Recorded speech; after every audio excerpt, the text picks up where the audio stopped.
നല്ല മൂവിയാണ്. അത് വെരി എക്സൈറ്റഡ് ആണ്. സിനിമയിൽ പറയുന്ന പോലെ ഒരു നജീബിന്റെ മാത്രം കഥയല്ല.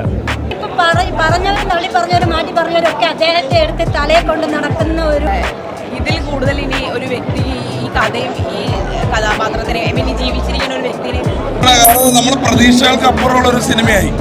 ബിസിനസ്സുകാർക്ക് ഇവിടെ സ്വർഗമാണ്, പാവപ്പെട്ടവർക്ക് അവിടെ നരകമാണ്.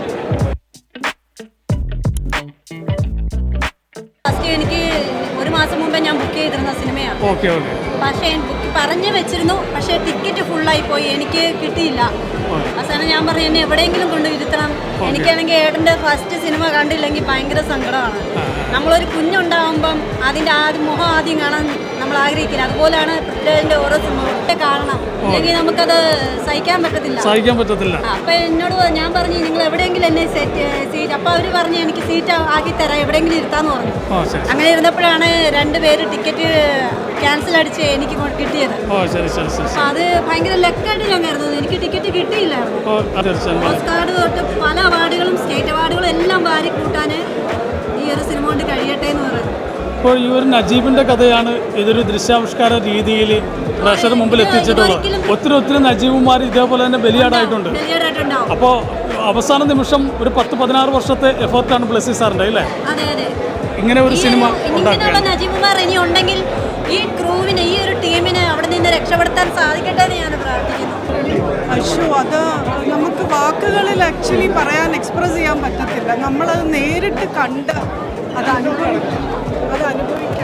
തീർച്ചയായും. നല്ല ഇതിന് കഥയാണോ തിരക്കഥയാണോ എങ്ങനെ? വളരെ മനോഹരമാണ്. അതായത് തിരക്കഥയും സംവിധാനവും പൃഥ്വിരാജും ഗോകുലും അവരുടെ എല്ലാവരുടെയും അഭിനയം നല്ല മൂവിയാണ്. എല്ലാം ഈക്വലി പെർഫെക്റ്റ് ആണ്. ലൈക്ക് ഡയറക്ഷൻ ആണെങ്കിലും ക്യാമറമാൻ ആണെങ്കിലും ആക്ടിങ് ആണെങ്കിലും എല്ലാം ഈക്വലി പെർഫെക്റ്റ് ആണ്. എല്ലാവരും മസ്റ്റ് വാച്ച് ആണ് തിയേറ്ററിൽ തന്നെ. Thank you. നല്ല സിനിമ, അതിൽ കൂടുതലൊന്നും നമുക്ക് പറയാനില്ല. കാരണം മലയാളത്തിൽ ഇനി ഇങ്ങനത്തെ സിനിമകൾ വരട്ടെ, നമുക്കും അതിനുള്ളൊരു എന്താ പറയുക കഴിവുണ്ട് എന്നുള്ളത് വേറെ ഇൻഡസ്ട്രിയും അറിയട്ടെ എന്നുള്ള പോലെ. ഇത്രയും അടിപൊളി സിനിമ കാണുന്ന സമയത്ത് മൊത്തം നമ്മൾ ആലോചിക്കുന്നത് എന്താ, ആ നജീബ് എന്ന് പറയുന്ന ഒറിജിനൽ ആയിട്ടുള്ള ആളെങ്ങനെ അത് സർവൈവ് ചെയ്തു എന്നാണ് നമ്മൾ ആലോചിക്കുക. ഇതും കൂടെ നമ്മൾ റിലേറ്റ് ചെയ്ത് കാണുമ്പോൾ നമുക്ക് ശരിക്കും നമ്മുടെ കണ്ണീര് പിഴ നമുക്ക് സിനിമ കാണാൻ പറ്റും. അത്രയും നന്നായിട്ട് നമുക്ക് ഇതിനെ മേക്കിങ്ങിനെ പറ്റിയിട്ടൊന്നും നമ്മൾ കമൻസ് പറയാൻ പോലും ആളല്ല. അത് വെരി എക്സൈറ്റഡ് ആണ്. ഞാൻ ബുക്കൊക്കെ വായിച്ചിട്ടുള്ളതാണ്, അപ്പോൾ കാണാൻ നല്ല ആഗ്രഹം. നജീബ് സാറിൻ്റെ കഥ വായിച്ചിട്ടുള്ളതാണ്. പൊതുവെ പ്രേക്ഷകരുടെ അഭിപ്രായങ്ങളൊക്കെ എങ്ങനെയാണ്? ഒന്നും പറഞ്ഞിട്ടില്ല, ഞാൻ ചോദിച്ചിട്ടില്ല. ഓക്കെ കാണുമ്പോഴല്ലേ അറിയുള്ളൂ. പ്രേക്ഷകർ പൊതുവെയുള്ള അഭിപ്രായം എങ്ങനെയാണ്? ഞാൻ ഇത് 10ാം ക്ലാസ് പഠിക്കുമ്പോൾ നമുക്ക് ടെക്സ്റ്റിൽ പഠിക്കാനുള്ള ഒരു സ്റ്റോറിയാണ്. അപ്പോൾ നോവലൊരു 4 പ്രാവശ്യമെങ്കിലും വായിച്ചിട്ടുണ്ട്. ഭയങ്കര എക്സൈറ്റ്മെൻറ്റോടുകൂടിയാണ് കാണാൻ proud, potentially the international quad as well. So I think it's well executed. We did what we had to do. It's very emotional. It's very, we tell the story. So hope. നിങ്ങൾക്ക് തന്ന വികാരത്തേക്കാൾ 10 മടങ്ങ് വലിയ ഒരു വികാരമാണ് cinema നമുക്ക് പകർന്നു നൽകുന്നത്. ആ പുസ്തകത്തിൻ്റെ ഊർജ്ജം മുഴുവൻ ഊറ്റിയെടുത്തുകൊണ്ട് അതിൻ്റെ വികാരങ്ങൾ മുഴുവൻ പകർത്തിക്കൊണ്ടാണ് ആ സിനിമ നിങ്ങളുടെ മുമ്പിലേക്ക് കാഴ്ചവെച്ചിരിക്കുന്നത്. ഇത് സിനിമയിൽ പറയുന്ന പോലെ ഒരു നജീബിൻ്റെ മാത്രം കഥയല്ല.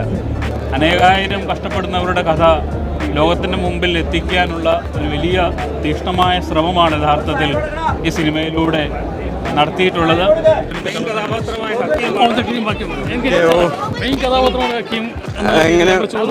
ഭയങ്കര എന്താ പറയുക, പ്രൗഡായിട്ട് ഫീൽ ചെയ്യുന്നുണ്ട് ഈ ഷോ കണ്ടിട്ട്.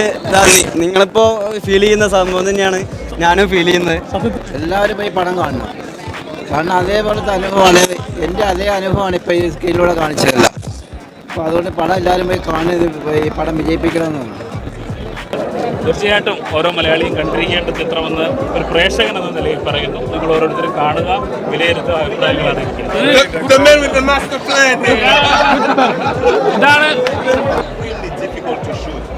But somehow we pull it off, you know what I mean? So there is a great payoff in doing great work and in taking risks. And I think Blessy took a lot of risks with this movie, and I believe it will pay off.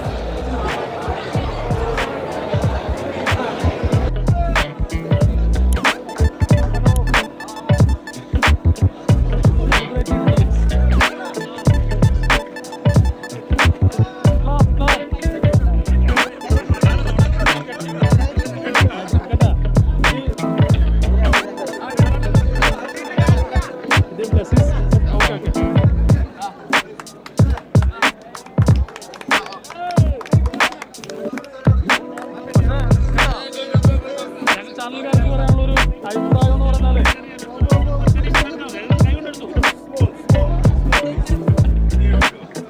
Okay, നജീബാണ് താരം.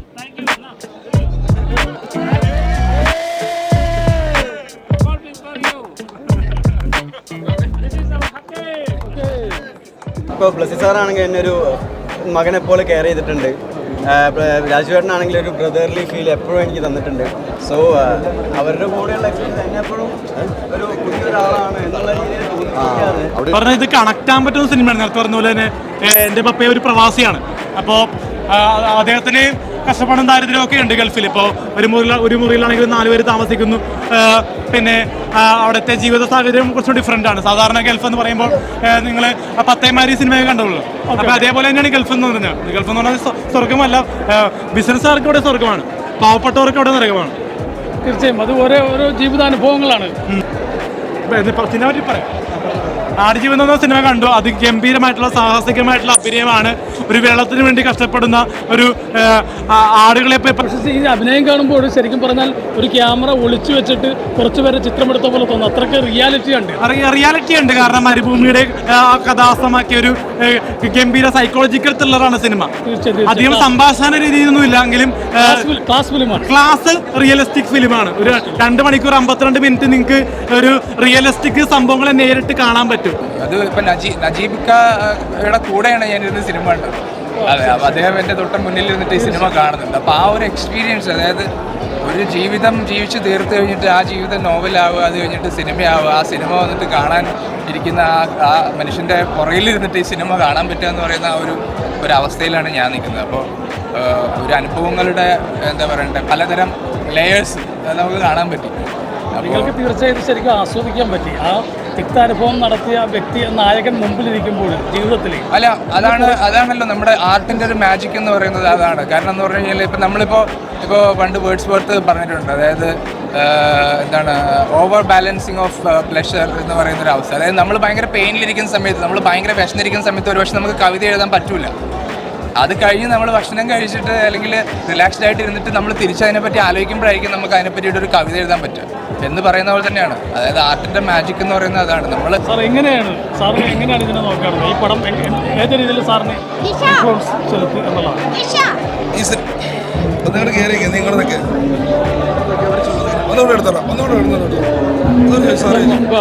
ബ്ലസ്സിയുടെ ദീർഘകാലങ്ങൾക്ക് ശേഷമുള്ള ഒരു സിനിമയാണ്. നല്ല മൂവിയാണ്.